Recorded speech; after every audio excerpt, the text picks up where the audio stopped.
have a theory that Quinn Hughes cares about Philip Hronek more than family. I mean his brothers. That's what I meant to say. Because, Hronek is actually too good to run away from. I guess the grass isn't greener on the other side, especially in hell. Now let's start the show. The following is a hockey podcast out of Vancouver and Surrey, British Columbia. It'll only consist of a lot of puck talk and even more BS, or in actual words, banter and satire. Enjoy, and as always, go Canucks go.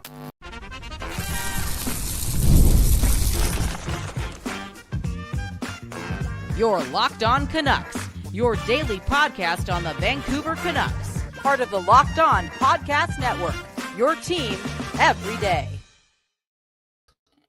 I'm telling you right now, they're never breaking these guys up. And Kyle, hopefully they never break us here up on Locked On Canucks. My name is Trevor Beggs, co-host of Locked On Canucks and also a Canucks reporter for Daily Hive Vancouver.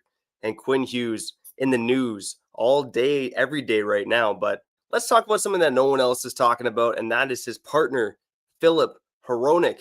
And I'm telling you, man, I think one of the reasons why you might believe Quinn Hughes is going to stay in Vancouver is because he has, dare I say it, an elite defensive partner in Philip Hronek. And Kyle, if they're going to keep Quinn Hughes in Vancouver, I'm telling you right now, they're never breaking these guys up. Yeah, and Quinn Hughes may never want to break up from a guy like Philip Hronek. And we've seen multiple games. We've seen like 160 plus now, right? 108. Well, not, I guess if you add the playoffs, like we're getting there, 2 full seasons pretty much. I know he suffered a lot of injuries last year, but we've seen a lot of Philip Hronek, and I've been impressed. And Trevor, is there a world where he's actually an elite defenseman? Like, can Philip Hronek get better? Like, what has he done over the last 3 years that made him so valuable that the Canucks had to trade a first-round pick, a pick that they got for Bo Horvat? Like, they pretty much traded their captain for Philip Hronek. Yeah, he's done well. He's been the perfect, number 2 guy to Quinn Hughes. But something tells me that, and we mentioned this off the top, is Quinn Hughes going to find a better defensive partner? I know he's got Luke Hughes in New Jersey if that does ever happen, but I guess I got to ask this. I don't even know if Philip Hronek is I guess I'm trying to say I don't know if Luke Hughes can get as good as Philip Hronek. You see what I did there? You see, that's called broadcasting right there, buddy. Yeah, there you go, man. And look, there's obviously, when you think about Quinn Hughes and Luke Hughes, if that were to ever happen in New Jersey, there's that brother connection. One of them would play on their offside. But again, I think when you look around the NHL, there are not many more dominant pairings than Hughes and Hronek, right? These guys have had a ton of success together since they were, put together at the beginning of the 23-24 season for your Canucks. And, at the time, it seemed like the Canucks were maybe putting themselves at risk by overloading their top pairing, but it absolutely worked in the 23-24 season. And honestly, Kyle, it worked last season as well, because Philip Hronek is one of the best players in this hockey team. I mean, this is a wild stat as I was prepping for the show, but just looking at the Athletics player card model, and they basically will take all the fancy stats and put a market value on each and every Canuck player. Philip Hronek was the 3rd most valuable player on the Canucks last season.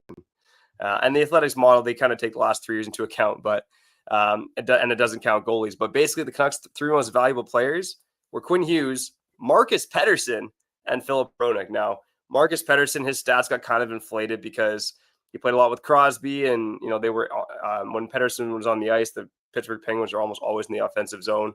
But Philip Hronek, we know he brings a lot to the table, right? And he kind of goes maybe underrated. Is that possible to say in Vancouver? Of course. He's top 20 in ice time. He's physical. He doesn't give up a lot when he's on the ice. He's got decent speed. There were guys who were hating on Philip Hronek. I was reading Micah Blake McCurdy on Twitter, very smart stats guy. When the Canucks re-signed Philip Hronek last summer, he said Philip Hronek is a 3rd pairing defenseman, and the Canucks are going to regret this. And I think Philip Hronek last year with his performance, made the haters and the doubters eat their words. I mean, this guy, again, when Quinn Hughes was out of the lineup, he filled in admirably as a number 1 defenseman, which is not a spot you want to be in necessarily. I mean, he was the number 1 defenseman in Detroit. It didn't necessarily work out, but he was great. The Canucks went 3-0-1 in that stretch right before the Four Nations, largely due to the fact that they had Philip Hronek on their team. Yeah, and you look at what he was able to do amidst everything that was going on in that locker room, right? And, Quinn mentioned that he was able to take his game to another level and, want to be that guy for the locker room and make sure that the noise didn't get to him. And, he just wanted to play hockey and help the team win. Philip Hronek, this is like his second year in Vancouver last year, pretty much. And like Miller, who he was tight with, has all this drama. Pedersen sucks. All the drama, all the noise. Even with Philip Hronek getting hurt early on in the season, and what does he do? He just handles business like one of those guys, a super serious guy. And you have to believe a guy like Quinn respects that. And I keep thinking to myself, like, it can't get better. I mean, they've already, and don't get me wrong, Quinn Hughes, and if you're a longtime viewer of the show, I'm about to tell the truth here. I'm not just saying shit. But Quinn Hughes and Philip Hronek have worked so well for 2 years. Like, I feel like their fancy stats will tell you that they are, in the offensive zone 95% of the time. They're not like until like Quinn Hughes got hurt last year. That's when they kind of started faltering, and a lot of goals were going against them. But they're 100%. They're impossible to beat, right? And I think Quinn Hughes, even though he knows he's amazing, he wants to be one of the best. He knows he's elite. He mentioned that in multiple pieces a couple days ago, and he has that confidence, that bravado about him. Norris type defenseman, wants to be as good as Cale Makar, all that jazz. A guy like Quinn Hughes knows that he's not where he is right now without Philip Hronek. Like, Philip Hronek allows him to do a lot of the things that his imagination wants him to do. Yeah, 100%, right? And that's why maybe Philip Hronek does get underrated, because he was an offensive defenseman in Detroit, right? That year he got traded to the Canucks. He had 40 points in 60-something games. Mainly because he supplanted Moritz Seider on the top power play. And that, of course, is never going to happen in Vancouver. But yeah, Kyle, I just want to eat my words on Hronek a bit too, because what did I say before the signing about a year ago? Every dayers a Locked On Canucks know. I was saying split these guys up. Like, come on, you got Hronek about to sign an extension. Let's see if he can handle it on his own. And of course, they didn't listen to me. No one listens to me, Kyle. Maybe you listen to me sometimes. I'm not sure, but good thing they didn't listen to you. Yeah, exactly. Well, maybe they could have gotten the value down, but I digress. But again, last season was a really good indicator that Philip Hronek can absolutely handle his own minutes. He can handle his own pairing. He is a top pairing defenseman in his own right. I'm thinking about where he ranks among the top defensemen in hockey, but Kyle, I'm telling you right now, this guy, in my mind, is probably a top 30, top 40 defenseman in the NHL. I'm going to say top 25, man. I'm impressed, man. And again, there is pedigree behind this guy. I mean, there's a reason why, again, the Canucks, quote unquote, traded Bo Horvat for him. He's came into this market, a lot of pressure here. And, he wasn't everyone's favorite player because, again, when he gets here, you know what I'm trying to say? Like, we're all hating on it. Like, there's a lot of us in a hockey crazed market, right? Everyone likes to believe Vancouver knows everything. Vancouver's intelligent. Dude, a lot of us were like, who the puck is Philip Hronek? We just traded Horvat for that guy. Like, I feel like even though he's a guy that's off social media and he's not really into media in general, he probably heard some of that noise. And what has he done? Again, he just handles business. And to me, again, Quinn Hughes respects that. And I think Philip Hronek, he respects Quinn Hughes a lot when it comes to his demeanor. Like, these guys love the game of hockey. They're super serious. And, I know we're talking about keeping these guys together forever, right? But just in general, just keeping this decor together forever, something that, again, Trevor, correct me if I'm wrong. I feel as if we've been gloating about this team's decor moving into the future if Quinn Hughes remains here long term, because we talk about Willander, Mancini, Butter Chicken Kuryatsiev, Quinn Hughes, all this jazz. And it's like sometimes we don't even mention Philip Hronek. And like if Tom Willander and D. Petey, take a step this season, like Quinn Hughes is going to sit there when it's time to negotiate. He's gonna give it strong thought, and he's gonna believe it, and rightfully so. He's gonna say, like, I don't know if there's a better decor in hockey. Like, and that's because Philip Hronek's part of that mix too. And Philip Hronek's still relatively young. And honestly, if he takes the next step, and one thing I will mention too about Philip Hronek, you look at the sample size in the playoffs. He was playing with an injury as well. He played strong. He played mean. He did his thing. Quinn Hughes wasn't at his best.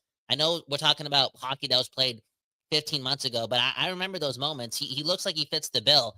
He just seems like he's a big part of this core. And again, I may be talking out of my ass here, but at his best, I wonder if he's more valuable than any other defenseman New Jersey has. Like what he does to the room. Like because we have Philip Hronek, because Quinn Hughes is not alone when we're talking about defensemen who take the game seriously, talking about players in that room who are able to block the noise, be a good leader, right?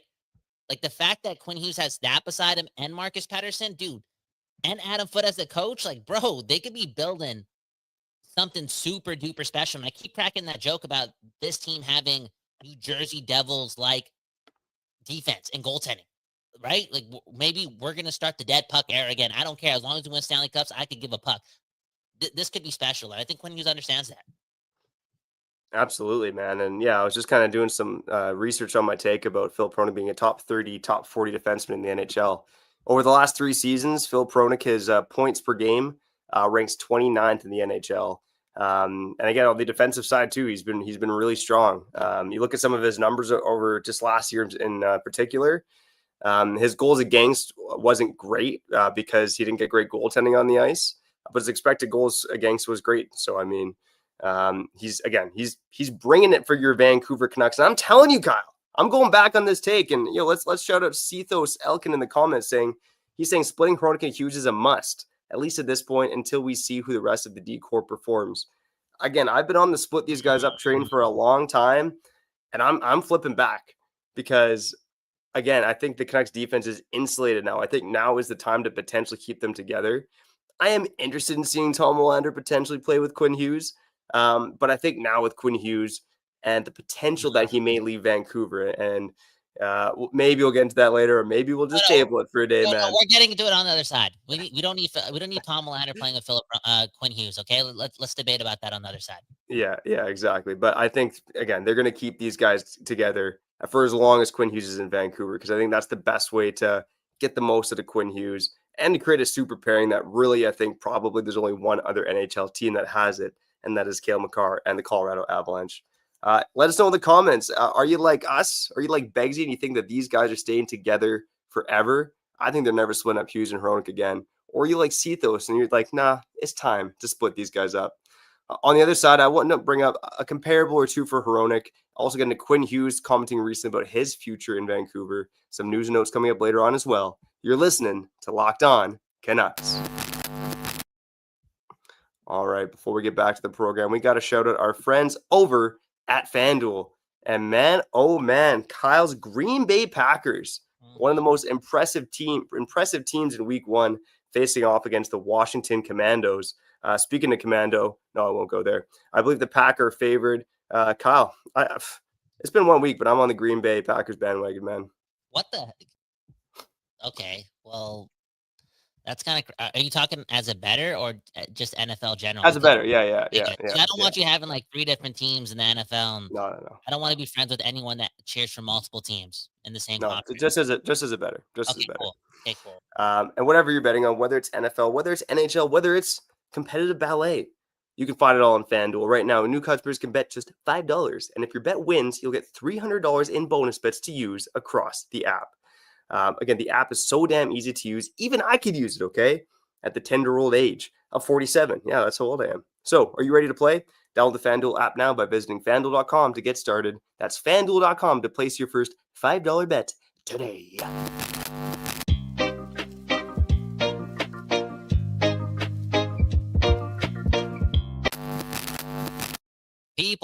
People, we back doing this, and that's talking about your Vancouver Canucks.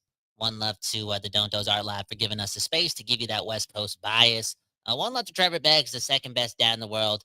Speaking of which, what did the daughter have for lunch today? Kindergarten, boom, bam. You were stressing out yesterday. Did you switch it up? Come on, you got to switch up the lunch every now and then, you know? Okay. Yeah, I did. I honestly, man, I don't think I ever took this to school at all until, I don't know, maybe in high school. I give her pasta, dude. She had like warm pasta for lunch, man. Heat up some pasta this morning, put it in the thermos, boom, bam. Dude, that's a fancy lunch that I think I ever had in elementary school. You're a good dad, man. Okay, when you say pasta, are you talking about Kraft Dinner, man? Come on. No. Like, just some penne noodles with the homemade pasta sauce, come on. Wait. No, and your daughter, she's probably sharing that with her friends already, man. Honestly, man. You're a good dad, man. You're a good Well, dad. here's an example of me being a good dad, I guess. But I'm a kid at heart, so and I always play with my daughter at the playground. So I guess her and two other friends, they wanted to chase me around like they're the good guys, I'm the bad guy. And I Yeah. go today, and they wanted to play that, but now I have like 9 kids chasing me. I think all the parents are looking at me like, "Who the is this guy?" As like 9 kids are chasing me around the playground. So, anyways, I'm that guy now at school. Yeah. Again, to keep this part of the show short, because people only care about sweaty hockey players here, not your family. True. There's a reason. There's a reason why I call you the second best dad in the world, because I've seen you at work around children and your kids. You're good, man. You're a good dad. You set the bar high, and honestly, there's a big reason why my girl and I don't come over for double dates, because I just don't want her. I don't want her to set the bar high. Okay. Mm. Anyways, speaking of setting the bar high again, I compared Philip Hronek to Luke Hughes, and I'm like, yo, Luke Hughes will never match what Philip Hronek is gonna be. I'm sorry. I'm sorry. I'm going there. I'm trying to protect Quinn Hughes. Well, keep Quinn Hughes, not protect him. But yo, I'm a fan, man. I'm a fan, and a part of me feels like I'm a fan because he's quote unquote proven me wrong again. Who the puck is this guy when we trade him for Bo Horvat? And B, I'm looking at the long term future of the Vancouver Canucks. And yes, Quinn Hughes is going to sign an extension. He'll be here till 2030 minimum. Guarantee, you can quote me on that. And even though we have other young defensemen, and Trevor alluded to Tom Olander being right handed, maybe him and Quinn Hughes could play together. I'm like, nah. Hronek and Hughes know how to do it. Hronek, a humble player too, because in theory, don't you appreciate Philip Hronek more knowing that like he knows how to play with Quinn Hughes? He knows how to make the most of his ice time with Quinn Hughes, because he understands that like giving him the puck, letting him breathe, letting him do this everything that he wants to do, makes the team better. Because a part of me feels like in another world, Philip Hronek wants to do more. He wants to be the guy, but again, a humble player, understands the game well. And I'm not saying that Tom Olander couldn't do that, but yo, Tom Olander with Marcus Patterson moving forward, dude. Again, when we talk about the Canucks having an elite decor, like something so special, yo, that could be incredible. Where you have Marcus Patterson playing with Tom Olander long term, and Tom Olander's allowed to breathe and do whatever he wants, and be bring some imagination to the table. I'm not gonna say that this guy is I don't know, like Kale McCarr, Quinn Hughes, Tom Olander, but again, allowing him to be his own player may be more beneficial for the Canucks long term. Like it may raise the ceiling more. Yeah, well, 100%. And man, oh man, again, I'm getting out of control of the Philip Hronek hype train, man. And I think you can trust a guy with one of the best beards in the NHL too, Kyle. It's certainly the best beard on the Canucks. I was trying to think about comparables for him, and I feel like Devon Taves is a little lazy. But at the end of the day, I do think there's some good similarities between their game. I also thought of it like a Mikhail Sergachev light. I don't think Hronek is that dominant. He's not that quick. But similar games in terms of their skill sets, just a lighter version of Mikhail Sergachev. But one of the best comparables I thought of, and I'm not sure why this came to my mind, was Brian McCabe. And I know that's going back in the time machine a bit, but McCabe with the Canucks, maybe a bit before your time and my time, Kyle. But when he was at the Maple Leafs, he was kind of that caddy to Thomas Caberlet in the number one pairing, and really brought that defensive awareness. And he's able to put up some offense too, be a little physical, block some shots. Like I do think Brian McCabe is actually an interesting comparable for Philip Hronek as well. And bro, it's interesting how you brought that note up, because I watched some Philip Hronek highlights before we did this episode, and there was that goal he scored. And I know it was against Stuart Skinner, so I don't know if it's saying a lot, but it was Game 7. He makes the game 3-2, right, with that slap shot after Quinn Hughes goes down the wing, turns around quickly. This is off an offensive zone faceoff. Like it could be a set play that they could use, throughout this season, and maybe it would lead to more goals if Philip Hronek, like he did there against Stuart Skinner, hits the net more. And that's all I want to ask you, Trevor. Again, we're gloating about Philip Hronek, but like in my opinion, his weakest thing outside of maybe not being able to play 2-on-1s the best, which again, 2-on-1s, it's not the easiest thing to play. Like I'm not going to critique this guy and call him a bad defenseman because he looks bad on 2-on-1s. I'm sorry, I'm not. It's a 2-on-1. But it's the fact that this guy misses the net a lot. And when I asked you about like him taking the next step, again, he's what is he, 28, 27? 27 probably, I guess. I think he's 27. I'll double check that. Like if there's any room for him to grow as a player, it may just be ultimately hitting the net more and scoring more goals. Like there's a world where this would be a shot at Sammy Salo, but there's a world where like if he hits the net more, like he could be a legitimate threat, even 5-on-5, because you see that play that Quinn Hughes made in Game 7, where he's just having the puck on his stick, quick little turn, feed the point for a one-timer. We could see that happen more if, again, Philip Hronek hits the net. Yeah, it's interesting too. Like, 5 goals in his first season with the Canucks in 81 games, 5 goals in 61 games last year. But this guy did have 2 seasons where he posted 9 goals in shortened seasons as well. 9 goals in 65 games in 1920, 9 goals in 64 games the year he got traded to the Canucks. I mean, he's on pace for 12 goals in those seasons, right? And it's cliche with hockey players, but what did Rick Talk is able to keep for Sherwood? Just fire the goddamn puck on net. And look what Kiefer Sherwood ended up doing right after firing approximately 3 million pucks on net over the summer of 2024. He ends up having a career year. Maybe Philip Hronek can do the same thing, man. And again, Quinn Hughes obviously has worked on his shot, and he can score some goals now. But maybe Philip Hronek becomes more of a threat. I mean, when you're playing with a guy like Quinn Hughes, everyone on the ice is a beneficiary of that. Exactly, and I wonder if they're already talking about that, just again, ways to get better, ways to score more goals. I mean, if we're talking about this team generating offense, I mean, they're not going to, their forwards are not going to put up like the most goals amongst the forward groups across the league, but their defensemen could. Their defense, like, there's a world again where Quinn Hughes hits 20, Philip Hronek hits 10, like, I don't know how many games Willander's going to play or DP, but there could be like 7 or 8 there. It just adds up, right? Like, you never know. You never know. And it's, again, we're praying. We're shooting. Trevor, what we're trying to do here, and what I truly do believe is, again, Quinn Hughes is going to see, because this guy wants to win. I know he wants to win. He wants like the legacy and all that stuff. He's going to see that when his options are available to him, he's going to look at Philip Hronek and be like, yo, it may be the Devon Toews thing. Like, you're just a perfect complement to what I want to do as a player moving forward in my career, because it's worked so well.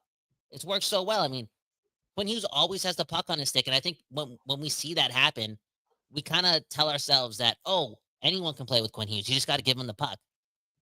Well, you're an idiot if you think like that. No, straight up. You're not giving enough credit to another hockey player that's playing on the ice against other NHLers that is always, like, it's not the fact that Philip Hronek gives Quinn Hughes the puck. It's like, how come it's efficient 99% of the time?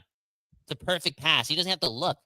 You know what I'm saying? Like, there's some chemistry there. It's not Henrik and Daniel-esque, but I think that Quinn Hughes is going to look at that and be like, yo, I could accomplish a lot here, and keep this thing going, like be a Norris candidate every year, maybe be a Norris winner. And, Quinn Hughes today talked to Elliot Friedman and Kyle Bukaskis, second most knowledgeable hockey podcast from named Kyle.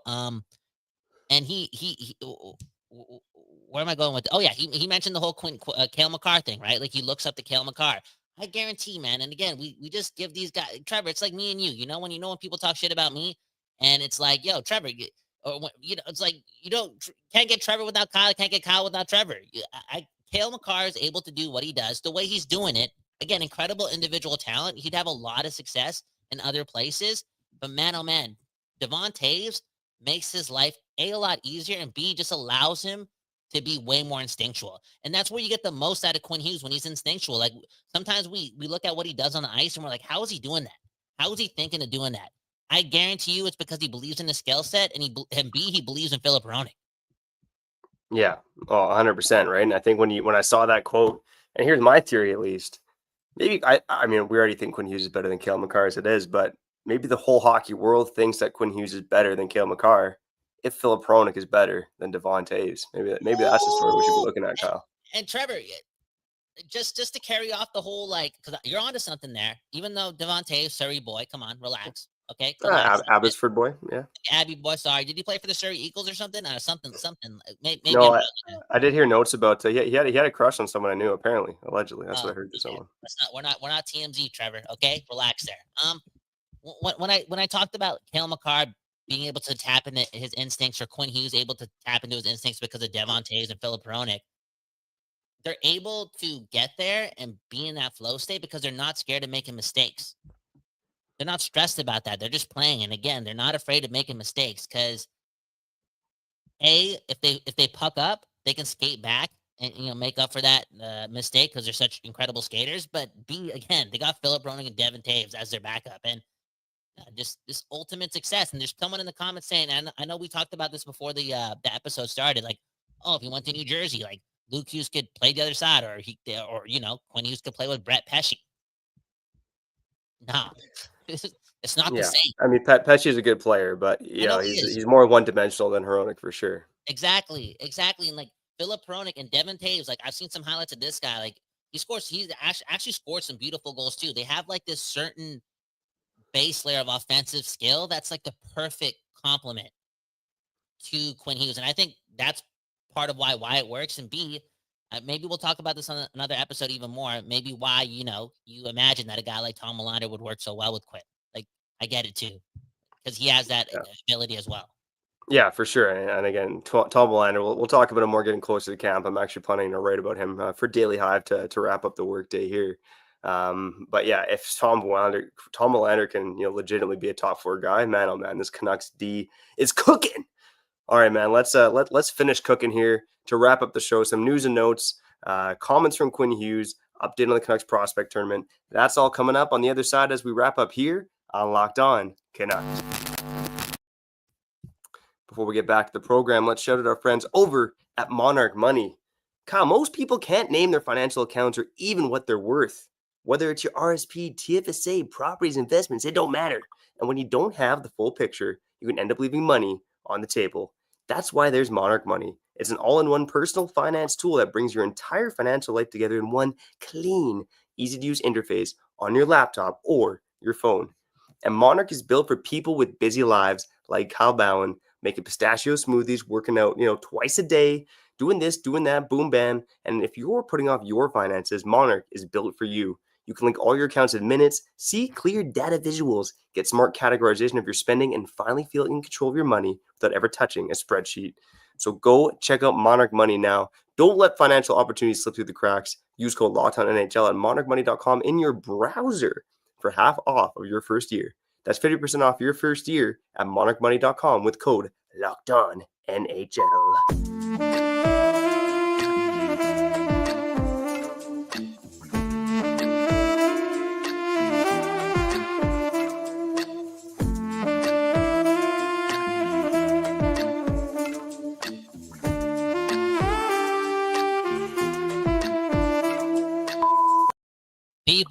People, we back doing this, and that's appreciating Philip Hronek. Trevor, what you're doing here is good. It's good work because again, Philip Hronek, first Jeff Patterson a couple seasons ago. Honestly, that was some WWE stuff. Honestly, it was getting there, right? And again, we talked about you being maybe the fix the Canucks need. Everyone matters. Everyone counts, right? And maybe what you should do next week is try to get a one-on-one interview with Philip Hronek because nobody knows him. No one's done it, man. No one's done it. Hey, that's the goal, man. That's the goal. Yeah, bring the vibe, stand out, man. I'm gonna walk into the rink like this, man.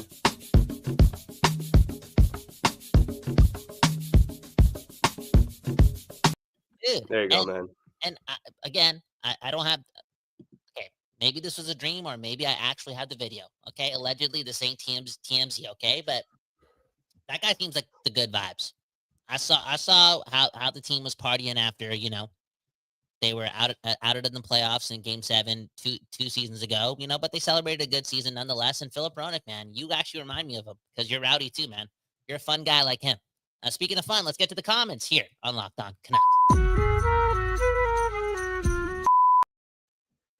We got one right here. I want to give a shout out to Zach. There was something about chemistry that Zach brought up. Okay, well, first, Zach is saying Hronek is stupidly underrated. And then I think Zach also said in another comment, people are underestimating how valuable chemistry is. Now, Trevor, I just did a search on Google right now. And because, too much 420 in my life. My short-term memory and some of my long-term memory is just gone. Stay in school, kids. I had to Google who Scott Niedermayer played with. Like, obviously the Devils and the Ducks. I know that. But who did he play with on the ice? And an article popped up that talked about the best defensive pairings of all time. And they had Scott Niedermayer and Chris Pronger. Okay, so that tells me that they played a lot together. They played a lot together. Now, if you can do the research and find out if he played a lot with Scott Stevens or Brian Rafalski, then we're on to something here. Because there's a difference between Brett Pesce and Philip Hronek. And I'm not calling Philip Hronek Chris Pronger or Scott Stevens. I'm not saying that. But Philip Hronek, NHL video game terms, to make it easier for those listening to the program, he's like 88 overall. Brett Pesce's like 83 overall. Okay? Come on. Yeah, I think Philip Hronek, he's certainly a better player than Brett Pesce. I'm still thinking more about the Devon Taves thing, and just looking at his stats, the Colorado Avalanche, he's been double digits in terms of goal scoring in 3 of the last 5 seasons. And of course, he was at his best when the Avalanche won the Cup in 21-22. But I think that should be the goal for Philip Hronek. Like, be the next Devon Taves, get to that level, maybe even be better than Devon Taves. And if he does that, I think, Hughes and Hronek, they have the potential to be the best D pairing in the NHL. And again, like I said, it's not just Quinn Hughes, it's Philip Hronek. And again, man, they're not splitting these guys up because of the depth on the team and because Quinn Hughes, he needs a stellar partner, an elite partner. That's going to be one of the things that may help keep him in Vancouver and help the team have success. 100%, man. Chemistry is everything. Complementary pieces. And Google is telling me Scott Niedermayer played a lot of hockey with Scott Stevens, while they're on the same team. And we've seen it with Cale Makar and Devon Taves now. Again, not Devon Taves and not Scott Stevens or Chris Pronger, but just like stacking up your blue line, it's a luxury. Stacking up your top pairing is an absolute luxury when you have a Hall of Fame talent being, the top guy, Cale Makar, Quinn Hughes, etc. And then you're just building like below that. It's ironic how last year we had Vincent Desharnais and like we lost Ian Cole and Nikita Zadorov, and it was so dark. It was so dark, so grim. We knew it was going to fail. I think we were one of the first shows that like, this ain't going to work. This is going to suck. And now it's like, I don't know. Like, I know the forward group is the full of question marks, Trevor. But if everything works out, Jim Rutherford, the quote, if everything works out, things can happen. Boom, bam. If everything works out the way it could work out, if players reach their full potential and they slot in where they're supposed to slot in, and again, everyone just executes, the Canucks will have the best decor for the next 5 years. They will. Marcus Pettersson, I know we hated the trade, but he's borderline Chris Tanev without being a psychopath. He is like without blocking shots. So it's like Marcus Pettersson, Philip Hronek, Quinn Hughes, Tom Willander, D. Petey. You still got Tyler Myers. Like, there's a foundation there where it's like, this could be so incredibly special. And yeah. I was gonna say, like in 2011 when we made the Cup Finals, our decor, we had Henrik and Daniel and Ryan Kessler playing as the forwards, and then Luongo and Schneider. Like there was so much around that decor that we thought was really good too, but it was just a bunch of number two and 3 defensemen or number 4 defensemen piled up together, good players. But this could be like 2 times better than that. Yeah, I agree, man. Like the pipeline's looking good. This defense is looking crispy. And I just want to say Marcus Pettersson kind of is a psychopath in just a different way. The guy's gone out and fought Tom Wilson and other, pretty prolific, tough guys in the NHL. So Marcus Pettersson, again, he's a psycho. Look, man, what an episode of glazing, man. I looked up what glazing meant. Disgusting, man. Who came up with this stuff? Unbelievable. Kids these days, man. Kids are just a little pucked up, man. I'm telling you, man. They're little, spending way too much time on the internet. Come on. You know what I'm saying? Yeah, that's a rough one, man. But, Philip Hronek deserves the glaze. And all of you listening, you deserve the glaze too, okay? We appreciate all of you for tuning in. To Locked On Canucks. Your Canucks every day. Kyle and I will be back to wrap up the week tomorrow. Shout out again, man. I got to tell my mom, we hit 2,900 subscribers. We love to hit 3,000 before the season started. So if you haven't subscribed yet on the YouTube side, what are you waiting for? You can see Kyle's beautiful mug, my less beautiful mug. Enjoy the party here on YouTube, man. But again, appreciate all of you for tuning in. And that's another episode, baby. Kyle, you got any last words before we get out of here?